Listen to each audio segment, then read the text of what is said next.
What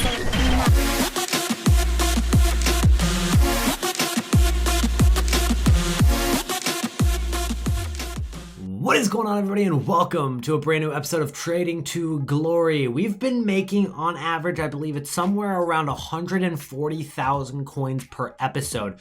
And today, I want to slow down the roll a little bit, just in case some of you guys who missed an episode, or some of you guys that are new to the channel, or are a little bit just not sure what to do with their coins. We can get it all settled during this episode going forward, because we've got a lot coming up probably in FIFA. I'm not sure exactly what's going to happen, but we're going to talk about the potential promos throughout the next couple of weeks, including UCL, including Scream promo, and all that good stuff, guys. So let's go ahead and hop right into it. If you guys checked out episode 14, which was the last episode, you may have known that I bought about 90 cards for Sunday night bidding. I sold a lot of those for like 3K profit, and most of them for around 1K profit.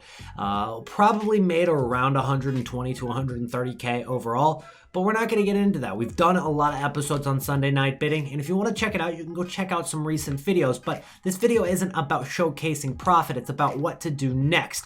So as you guys can see, my investments are all in current informs, and then we've got one Alexander-Arnold there as a complimentary link. But let's start with the informs. So we've got Gomez here, and I've got more Gomez's than anything else. 117K, 118, 115, 115, 120, 120, 109.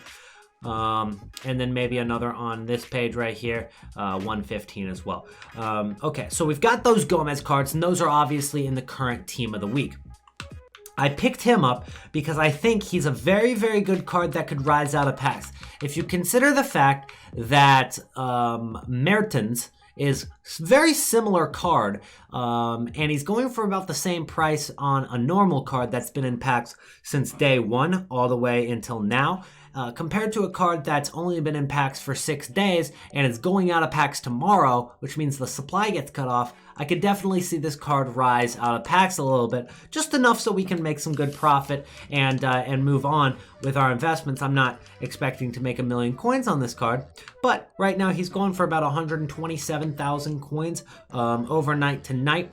The only thing that could hurt this investment is if EA dropped something similar to what they dropped on Thursday, which was a pack from an SBC that was just ridiculously easy. And don't get me wrong, I love getting some easy SBCs for some packs, good content, but they do hurt your investments if you've got some cards that are in packs, which it's the last day, it's Tuesday, and then they go out of packs on the Wednesday. So if there's like a free 35K pack for a really easy SBC, everybody's going to get a 35K pack, and that's going to have some informs in it, which will bring down their price a little bit. That's the only risk we're running here, but I don't want to wait until tomorrow, and if there's no SBC, which is honestly probably more likely than not, given the fact that we haven't seen SBCs every single day for FIFA 20. It's not been as common as 19. Trust me, I'm not complaining, I'm just making an observation. So, with that being said, I invested in my Alejandro Gomez's today, and you guys watching this video can invest whenever you guys want in the next 24 hours and make your investments for the team of the week 4. Another card that I picked up that I really like going out of packs was Nelson Semedo. I picked him up as well, and you guys can choose which one you like the best. If you guys have a question about an inform that I'm not talking about in this episode, just drop it down below and I'll give you my opinion on it. Nelson Semedo I really like because it's out of position, so it's at left back. Obviously can play it at right back as well off chem, but it's a left back card, which means that most of the time he's probably going to get a right back upgrade naturally. So this left back card is going to be pretty unique and not really any competition with that card in terms of Nelson Semedo getting an upgrade from here on out, unless he plays more left back for Barcelona. And I don't watch La Liga, so I'm not 100% sure about this, but we're not going to be holding him for that long anyway. And I think he could probably rise to 95 or 100,000 coins out of packs. And I got them all for 86K, 84K, and even 80,000 coins on one of the cards. A couple others that are notable that I really do like or maybe dislike as investments. I do like Bergwijn. Here's the reason I like Bergwijn. And I didn't like Bergwijn earlier this week. I was like, okay, this is a good card, and it gets great links to players like Promes, it get great links to players like Inform Malin, and I really like that hyperlink between him and Malin. But we know that Eredivisie SBC, or not SBC, objective came out a couple days ago. And Bergwijn is obviously in demand for that. And Malin's being very hyped up, so people are buying Bergwijn. And once that hype dies down, once people are done doing the objective, he could drop in price. But now that we have a chance of getting Inform Depay, I think a lot of people are going to try to go with the Bergwijn, Malin, Depay, Promes kind of link up top with their team, which could cause Bergwijn to have demand out of packs, which would cause his card to go up. I do like Bergwijn as an investment. A card that I don't like quite as much, but I could see working out, it's a little bit harder to judge, is going to be Theo Hernandez. It's a card that a lot of people have been talking about. It's obviously a lower rated guy. He's only 81 rated, so there's more supply for him than there is Semedo, than there is for Bergwijn. And then obviously Alejandro Gomez, who I believe is 86, right? So he's 57,000 coins. And the only issue I have with him is that Ferland Mendy is quite a bit cheaper than him. And you could argue even better as an 82 rated left back Ferland Mendy is, or actually Ferland Mendy's 80 rated, and he's honestly probably better than Theo Hernandez. The only question is, does Theo get better links? And I don't believe he does. I don't think he does at all. I think Ferland Mendy's definitely the way to go at left back. And if Ferland Mendy continues to drop, which he should, especially if there's going to be a promo coming up, and that's why you got to keep that in mind, I think that Theo Hernandez drops with him. And I don't like this as a long-term, maybe 2-3 week investment. I just don't think it's going to work out as well as the other informs. But hey, I could be wrong about it. That's just my judgment on it. Nonetheless, guys, let's talk about the promos that could be coming up. And we just sold the final player from our Sunday night bidding, and Barba is out of here.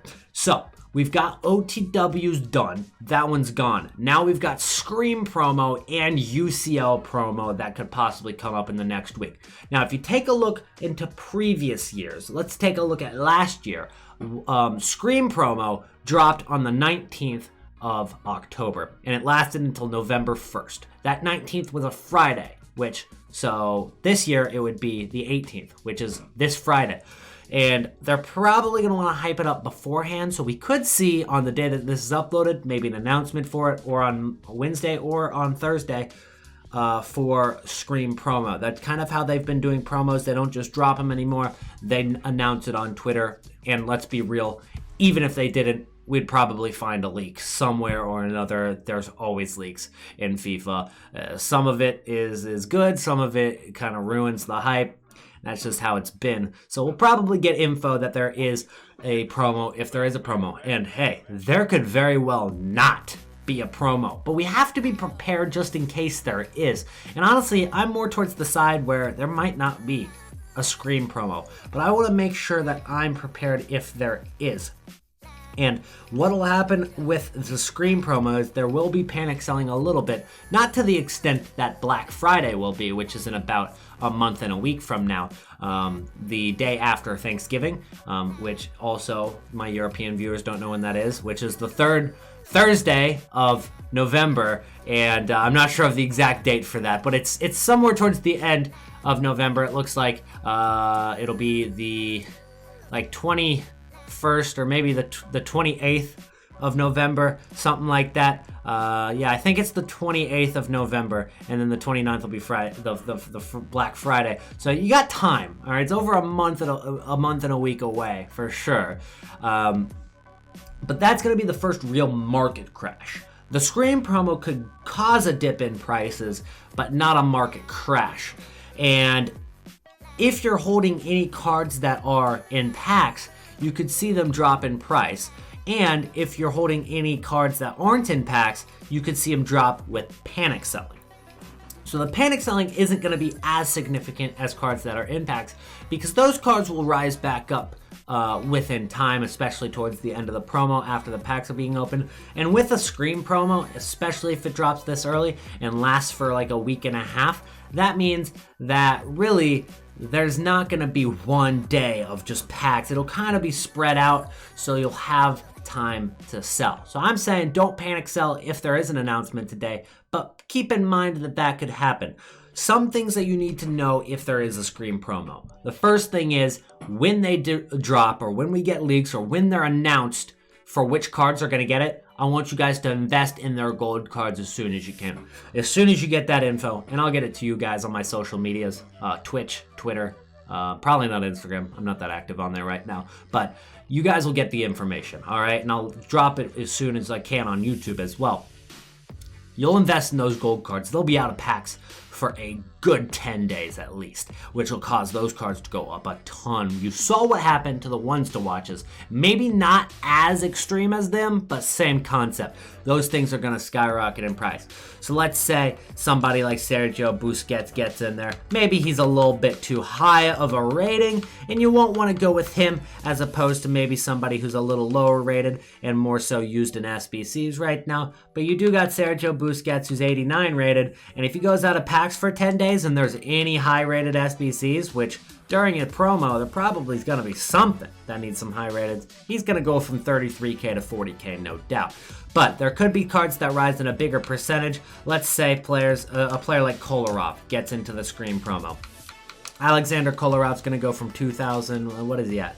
2,500 coins. That card will go up to 7,000 coins if he's out of packs for 10 full days. So get in on those investments as soon as you possibly can for them. That is what you need to do to prepare for the screen promo. For the UCL promo, it's a little bit different because that's going to be more of an SBC-based promo.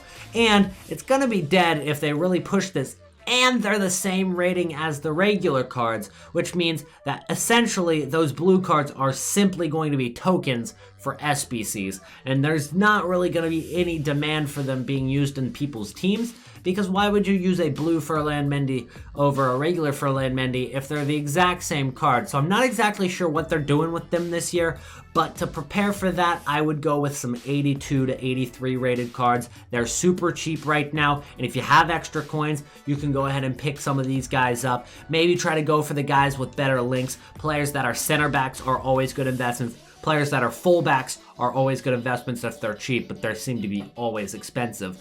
Players that are center mid, not cam, not CDM, center mid are good investments. The reason that center mids are better than CDMs and cams, especially cams are terrible as investments.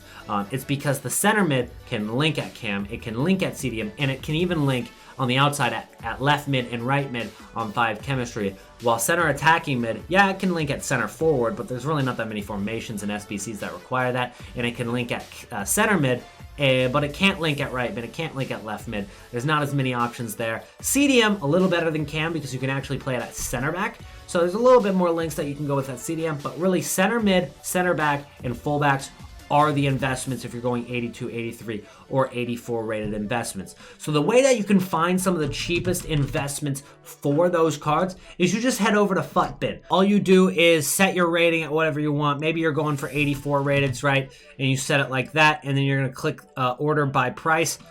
You can change it between Xbox and PC and PS4, whatever console you're on. 84 rateds, you can see right here. You've got Jan Sommer as the cheapest, Dusan Tadic. You've got Ruffier, Hamsik, and Pavlenka. But you're going to want to go, again, as I said, for the players that are in a better position normally. Now, I might pick up some of the cheapest one right here, Jan Sommer, Dusan Tadic, and just get them as cheap as I possibly can. But then I'm going to make my investments in players like maybe Pizzi, who's at right mid here. It's not terrible links right there. João Matinho, who's at center mid. I might go for a center back in Pepe. He's obviously a good investment. Stefan de Vrij right there. I'll definitely go for like a Felipe if he gets cheap enough, but then you're getting a little bit into the too expensive area where you're not going to be making as much profit as if you invested more so even in and out of position like Visca. Or even a Marek Hamsik, who doesn't really link with anybody. But let's look at some 83s, because I really like that as an investment right now, simply because of the fact that they're so cheap, and they'll get up because of really anything. You've got promotion possibility where SBCs, but realistically there's so many SBCs that could just randomly happen that we don't know about that are going to require some 83. So maybe go ahead and pick up an Ava Banega. If he's only 1.1k, I mean, that's a great deal. You've got Pablo Sarabia. I mean, he's out of not a great position, but he does have a good link there with Spain. But even better, I like Andres Iniesta because he's Spain and at center mid. I think a lot of people might use him. Maybe scroll down a little bit. These are all less than 2,000 coins. And you can find some that have better positions on them, like center back here with Vincent Kompany. You might not get the best links, but guys, that's a center back card right there, so people will use it. Ezekiel Garay is a great investment because he's Argentina, and he's La Liga, and he's a center back. That's one of the best investments right there. Morata's not terrible. Idrissa Gana Guy. What do we got on the next page? Sebastian Haller's not terrible. Draxler's okay, but he's at Cam. Let's see. We got another, a Serbi. That's definitely a good investment. You might be like, well, he's 2.6k. I can get cards for 1.2k. Yeah, you're right. You could go and pick up those cards. But the players that are 1.2k, they might rise to 2.5k, right? Which is great profit. It's over 100% profit. They're doubling in price. But a Serbi might go from 2.6k to 7,000 coins. But just because he gets great links, and if there's any chemistry requirement, which there normally is, especially if it's this low rated, then you're going to need some links, and a Serbi is going to get those links for you, and he gets the center back position as well. I really like that as an investment. Same thing with Corentin Tolisso. He's a center mid, so you can link him really well. Bundesliga and France. Really like that. Oh, Grimaldo is a brilliant card as an investment because he's at left back. Fullbacks are the ones that skyrocket. He's only 3,000 coins for a fullback at 83 rated. I think that's low-key one of the best investments there. So I'm just looking through and giving you my first impressions on these investments. And guys, some of those will work out really well just naturally as investments, or if you want to hold it until the SBCs come out, that could work out even better. So we covered a lot of stuff in this video, and obviously I've got some investments as well for you guys today, but I wanted to slow down the series a little bit so we could let people catch up, and I don't want to leave anybody behind, so leave some questions in the comments down below if you're confused by anything, want to know what to do next as investments. Hopefully I covered all that in this video so that you don't have that many questions about it going forward, but if you do, I'll be happy to answer a few questions down below in the comments. Anyways, guys, that's going to be it for today's episode of Trading to Glory. If you enjoyed, make sure to drop a like on the video and subscribe to the channel if you are new. And I'll see you in the next one. Peace out.